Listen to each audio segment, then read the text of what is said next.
Alright, we are now solving system of linear equations by elimination. And remember that in order to find a solution, or when I'm trying to find a solution, means that I'm trying to find a point x comma y that will make both equations true.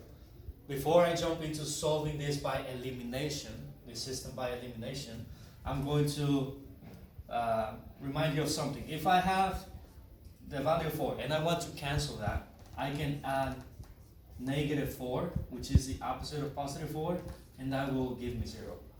Also, if I have 2x and I want to cancel that 2x, I can add -2x, which is the opposite of 2x, and that will give me 0.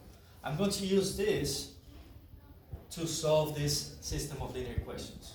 So I'm going to try to eliminate one of the variables. So the first thing that I notice here, that I'm going to look for, is if I have any opposites. And in this case, my opposites will be -y and +y. And now that I have identified my opposites, I'm going to combine my first equation with my second equation. Remember that in combining, we are adding like terms, pretty much.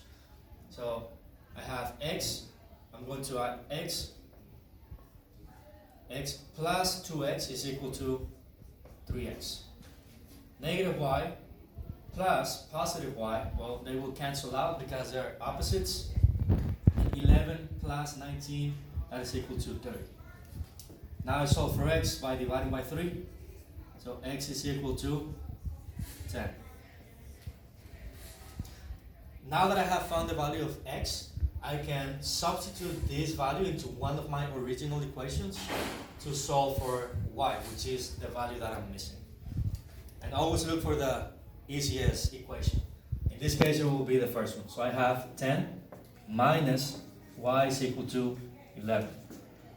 Now I solve for y by subtracting by 10 on both sides. So -y is equal to, 11 minus 10 is +1, and then divided by -1 gives me y is equal to -1. So now I can write this as an ordered pair, which will be 10 comma -1. Remember to always check your answer. 10 minus -1, it is +11. 2 times 10 is 20, plus -1 is 19.